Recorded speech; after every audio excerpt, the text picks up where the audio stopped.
Hey, how's it going guys, Chris here, and well, the Battlefield 5 beta is happening right now, or has already happened if you're watching this video at a later date, and it's actually the first time I've managed to get my hands on the game and see what all the fuss is about. I've not been to any sort of early access events or tried out the game's alpha, so I've been completely neutral about Battlefield 5 so far, as I've not been able to form any opinions on how it plays, because I've been left in the dark. Well, up until now anyway, because I put loads of hours into the beta and gathered up lots of notes on all the stuff I like about it and all the stuff I don't.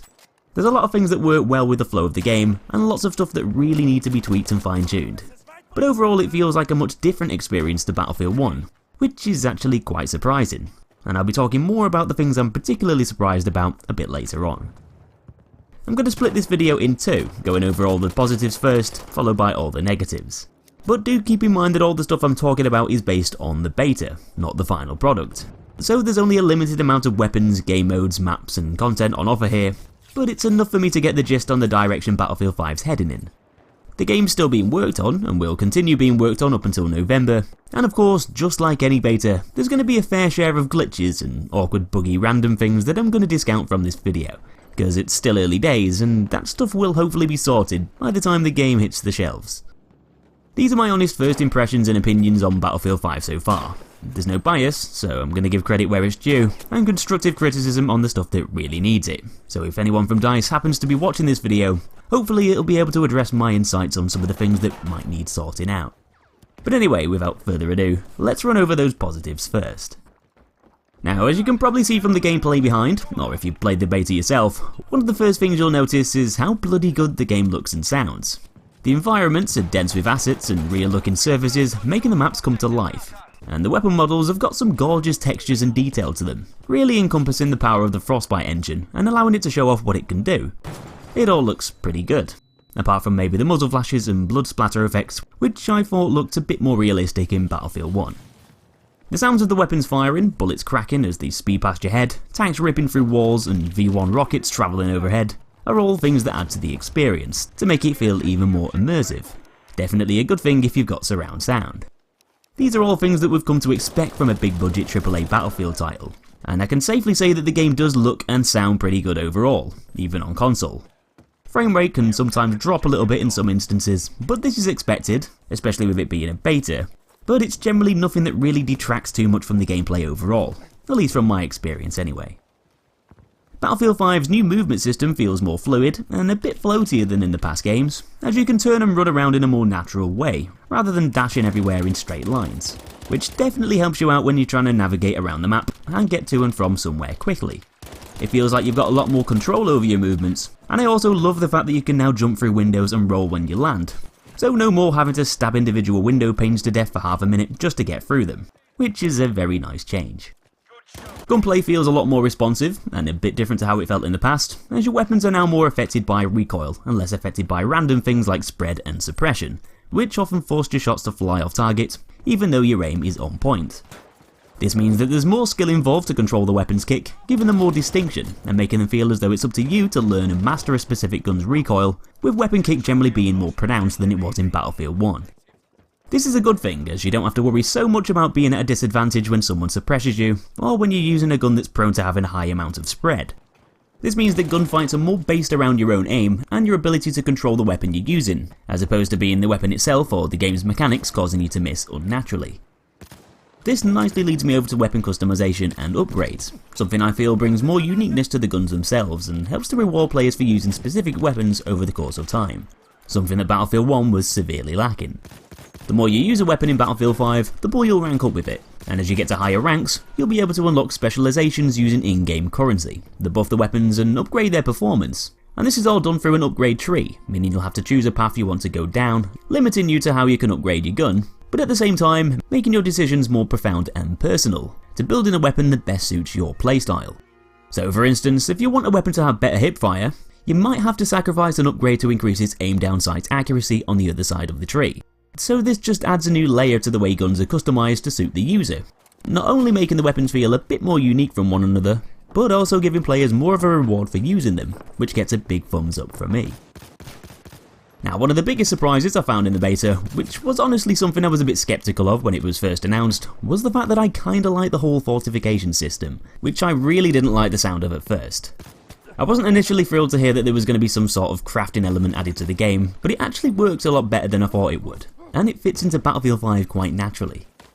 If you're inside a building defending a flag, but all the walls have been destroyed, then you can build some makeshift cover to protect you from incoming fire and block lines of sight, and even gain some points while doing so. Entrances to some areas can be completely blocked with sandbags, like at the sea flag on Rotterdam, denying access to them, thus giving you a tactical advantage whilst holding down a flag, as they'll either have to blow the sandbags down with explosives to get through and make a load of noise while doing so, or just find another route around. Being able to create cover in set places to not only make it easier to defend a position, but also change the look of the map on the go, really adds a new dynamic to the gameplay. And as a guy who doesn't normally like crafting and building stuff in games, I was pleasantly surprised by how well it worked. The fortification system doesn't take anything away from the experience, but instead it adds to it. Another thing I was also quite skeptical about when it was first announced was the whole attrition system, so basically having less ammo and not being able to regen health to the max. Now this wasn't as annoying as I thought it was going to be. I mean, sure, ammo wasn't as abundant, and sometimes you did have to change your priorities depending on the situation, and decide whether you need to hunt down an ammo pack or try to take on the enemy with limited resources you have. But this could also be seen as a bit of a challenge in itself, and make the game feel a bit more tactical, requiring more thought process rather than just being able to run around and mow everyone down for as long as you want. Which is the gameplay style DICE is trying to push more so this time around, rather than in the past games. The same thing goes for the health system too, as health doesn't always regen to full after every gunfight, depending on how much damage you've taken. But everyone can actually hold on to a health pack and use it whenever they've taken damage, which replenishes it to full. So this isn't too bad, as so long as you've got a med pack available, you don't need to rely on a medic to get your health pack up to full after an enemy encounter, and health and ammo packs can be picked up from stations dotted around on the map, so you don't always have to rely on teammates to do their job and support their role, which is something that a lot of Battlefield players just generally aren't very good at doing. Now in Battlefield 1, it's quite common to spawn in on a teammate and get wiped out instantly, being thrown into danger before you have time to react. Battlefield 5 now lets you look over the shoulder of your squad mate that you're about to spawn in on, which should help to lower these random spawn deaths and cause less rage. Another great feature if you ask me. And the last thing I just want to highlight in the positive section is the fact that I'm pleased to say that there didn't seem to be too many newbie or exploitable things in the beta, like one-hit kill tripwire explosives and stuff like that. Behemoths have thankfully gone, planes doing bombing runs were less effective than in Battlefield 1 and posed less of a problem to infantry, grenade spam was cut down, and grenade launchers and noob tubes were slower to reload and less dangerous than in the past. All of which is good for competitive play. So anyway, let's go over the negative things, hopefully a lot of which might have been improved by the time the game releases. I started off my positive list talking about how good the graphics are, but although they do look really detailed and cinematic, there's something really off with the game's contrast and colours, as in the whites can often look ridiculously bright outside in lighter areas, and the darker areas like inside buildings can almost be pitch black, making it really hard to see enemies chilling inside. There isn't a problem with my TV settings either, as I use the same settings for all the games I play, including the past Battlefield titles. And as you can see from the gameplay clip behind, as I walk into this room, I know there's an enemy inside, but unfortunately for me, that enemy happens to be Mr. Invisible. The room is completely dark, yet outside, the lighter areas are extremely bright, drastically affecting visibility, and this really high contrast generally makes enemies harder to see and follow within the game's busy maps. Another thing that carries on from the whole visibility problem is how easy and quickly it is to get killed from random players unpredictably. Because everybody is taking extra precautions now, having limited ammo and health, and because 3D spotting the way we know it is pretty much gone, it can be a hell of a lot harder to predict where enemies are likely to be. And so this leads to more camping and players overlooking areas, which makes it a lot harder to advance through said areas without getting shredded by some dude sitting in a bush that you didn't even know existed. Add the visibility issues into the mix too, and well, you'll probably find yourself getting killed more often and randomly as you attempt to play the objective, promoting defensive playstyles but making it tougher on players who actually want to capture flags and move around the map. This is all made even more troublesome due to the fact that the time to kill in Battlefield 5 seems to be really bloody quick. You've hardly ever got enough time to shoot back or react to someone firing at you, and if I'm going to be honest, kill times are slightly faster than I probably would have liked. Not sure if it was just the netcode playing up, but I would have preferred it to be more in line with Battlefield 1, as at the moment, the time to kill can actually sometimes feel more in line with Call of Duty than a Battlefield game, which isn't a good thing at all. And a lot of the time, gunfights and skirmishes don't usually seem very fair, because you've barely got any time to react or outmaneuver your opponent. As someone who doesn't use the auto-rotation setting on console, this is another thing that also needs tweaking, cause it's just too strong. And a lot of people are relying on the auto-rotation to do most of the work instead of actually learning to master the recoil themselves, dampening the gunplay and lowering the skill gap. Not a very good thing for people who want to play competitively. The spotting system in the game at the moment is flawed from my point of view, as you can only tell teammates the general direction where enemies are likely to be.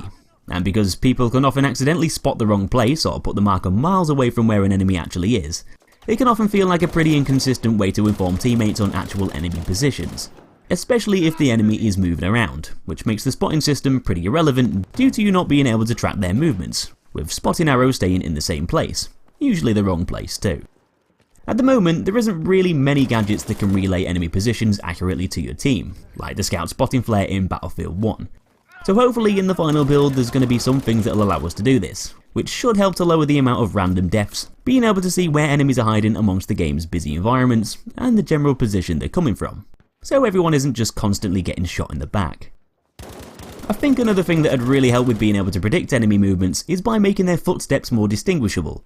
In the beta, teammates' footsteps, including your own, make a lot more noise than they should do, and in Battlefield 1, a lot of players, including myself, use enemy footsteps to their advantage, because they're a lot louder, giving you more situational awareness and helping to counter the fact that the minimap is less useful than it was in the past Battlefield games. The fact that your footsteps in Battlefield 5's beta are a lot heavier means that you can't use this extra audio information to predict player movement, unless of course you're standing still, something which, once again, promotes camping. So I'd really like the enemy footsteps to be louder than allied footsteps in the final build. It'd help a lot when trying to locate nearby enemies and add another layer of depth to tactics, just like in Battlefield 1. Now there is one thing I've seen a lot of people mention that might need looking into, and that's the amount of time it takes to spawn after you get killed.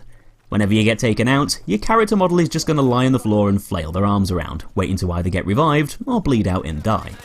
If you choose to bleed out, cutting down some of the time you have to wait lying on the floor, then you'll be soon taken back to the spawn screen, and you'll have to wait about 8 seconds or so to spawn back in.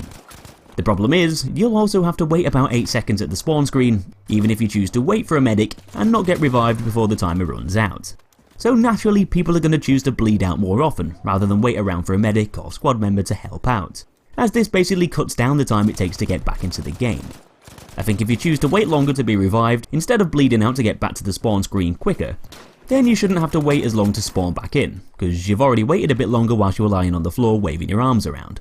And maybe if this extra time was taken into account and discounted from the 8 seconds at the spawn screen, then maybe more people will hold on and wait to be revived more often. One small gripe with the on-screen information is how the kills are less obviously addressed than in the past titles, making them feel a bit less rewarding by blending them in with all the other bits of on-screen text, such as capturing flags, providing ammo, and so on. Kills are just displayed as white text like all the other on-screen information, with a small skull just above it. And if you're in a hectic fight with lots of stuff going on, kills can often seem less noticeable than in the past, because of that lack of acknowledgement or distinctive display that differs from all the other text. Maybe if the skulls that popped up to indicate a kill were slightly bigger and coloured red, then kills would be a bit clearer. And it's not just the way they appear on the screen, but it's also the way they're indicated by sound too. If you played a lot of Battlefield 1, then you'll probably know that when you kill someone, you'll hear a sound effect that resembles a jingle. Sounds a bit like having some loose coins in your pocket, or a pinging piece of metal. Very distinctive. And this relays extra audio information on the kill, and just sounds pretty cool and rewarding to hear too. Kinda like when you hear the iconic ping of an unlocked PlayStation trophy or Xbox achievement. It just makes the reward more satisfying and relatable to a specific action. In Battlefield 5, the kill sound is just a very short and sudden swooping noise that doesn't really sound very obvious or distinguishable amongst the rest of the stuff in the game. And although this isn't really much of a problem, having something that sounds a bit more pronounced is just something that would make kills more gratifying, and also make to help them stand out more obviously amongst all the action taking place. Now that's pretty much most of the feedback I wanted to chat about in this video, and my general opinions and first impressions on Battlefield 5's beta. There's a few other things that I could mention here, like the fact that I think sidearms are a tad on the weaker side in CQC, might possibly be more usable if they had a slight buff perhaps, and dynamite should deal more damage to tanks, as at the moment you can throw everything you've got at one and still not manage to blow the bloody thing up. Planted S-mine explosives should be destroyed when shot at, definitely an oversight there, but apart from a few other minor things, that's basically it for now. Obviously being a beta, things are going to be a bit clunky and not everything is going to run the way it should. Battlefield 5 is still in progress, and there's still plenty of time to address any issues and tweak the game to make things better in the final build. So far, my experience with the game's been mostly positive, but there are a few underlying issues, most of which could be ironed out over time. But I should say that it's been a lot of fun so far. So anyway, if you played the beta yourself, let me know what you think of it down in the comments, and subscribe for more Battlefield content coming in the future. Thanks for watching guys, and I'll see you in that next episode.